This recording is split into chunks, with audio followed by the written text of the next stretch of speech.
കൗതുകം കൊണ്ട് ചോദിക്കാം, താൻ എവിടേക്കാണ് എല്ലാ ദിവസവും വെളുപ്പാങ്കാലത്ത് ഈ സൈക്കിളും ചവിട്ടി ഇങ്ങനെ പോകുന്നത്?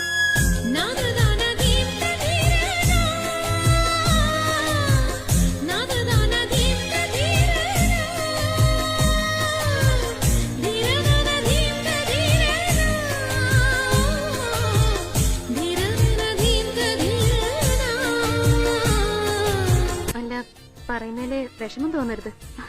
ഇല്ല ടീച്ചർ, ധൈര്യമായിട്ട് പറഞ്ഞോളൂ. സാഫല്യമടയാതെ പോയ ശക്തമായൊരു പ്രണയത്തിന്റെ അടയാളങ്ങൾ ഈ രേഖകളിൽ ഞാൻ കാണുന്നു.